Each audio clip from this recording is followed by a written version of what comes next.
Sema nataka niongelee kuhusu swala hormone imbalances. Hiyo hormone imbalances inatokea kwa wanaume na wanawake.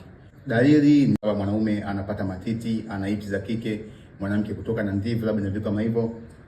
Erectile dysfunction, mwanaume kushindwa kusimamisha, kupoteza hamu ya tendo la ngono. Ngoja tuongelee kwa upande wa mwanamke, kwa sababu mwanamke ndio aliyeuliza, ni kutokuwa kuna usawa kati ya estrogen na estrogen. Hizi ni hormone ambazo zinazalishwa na ovaries za mwanamke. Hapo unakuwa na hormone balance kama mwanamke, it means estrogen hormone inazalishwa kwa kiasi kikubwa sana kuliko estrogen hormone.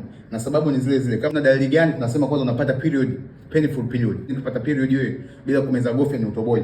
Issue nyingine ni heavy bleeding. Sawa? Hii ni dalili. Kutopata mwili wako vizuri ya mtiririko. Kuna chunusi, fibroids ni dalili nyingine, unakuwa na uvimbe wa mfuko wa kizazi.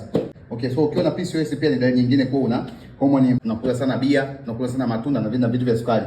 Poor diet kama nilivyosema, ni vyakula vile tunakula sana ngano, tunakula sana sukari, kinasababisha hii swala hormone imbalances.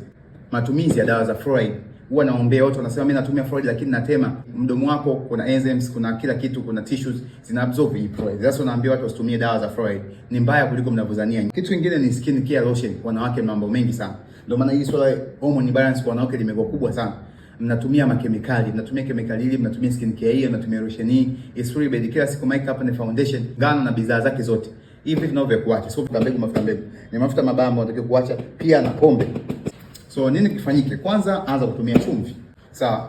Anza kutumia chumvi, itakusaidia sana kwenye mambo ya fertility yako, uwezo kuzaa na uwezo kuzalisha. Anza kutumia chumvi. Hii ni dawa ya kila kitu. Na sio lazima ununue tu hapa kwangu. Unaweza kuchukua chumvi ya mawe ukanunua popote na ukaanza kutumia asubuhi na jioni. Haisababishi pressure hii guys. Kuna sababu kwa nini tumeambiwa hivyo. Matunda, juisi sio vitu vizuri kwako. Acha kutumia soya. Sawa, acha kutumia maziwa, hizi milk formula. Watoto mnawapa milk formula. Vyakula vya GMO sasa tunasema kula vyakula halisi, kula vya supermarket na vitu kama hivyo. Kingine meal frequency, wanawake mnakula sana. Utasikia na eat my feelings, nakula kwa ajili ya mimi na mimba na crave kitu fulani na vitu kama hivyo. Mnakula sana, unasababisha hizi estrogen hormone kupanda. Nini kifanyike ili kufix this? Okay. Ila mnapenda shortcut, ndio maana hivi vitu tunavyoviongea tunaona kama na kitu cha kwanza, acha kutumia maziwa. Period haitakiwi kuuma. Yaani period ni kama kipindi cha menopause. Sawa? Hakitakiwi kuja na makashikashi yote. Acha sukari kabisa. Nazungumzia sukari na zote. Nazungumzia sukari za matunda, sukari za wapi, sukari za wapi. Enjoy jua. Ni hormone stabilizer. Wengi wanasema, mimi jua linaniunguza and bado natumia skin care. Sikia, ukishatumia skin care, jua haliwezi kupenetrate kwenye ngozi yako. Ndio maana unapata hiyo hormone imbalances, kwa sababu unapata skin care ambayo inasababisha endocrine disruption, inasababisha imbalance, bado una protect jua lisikupige.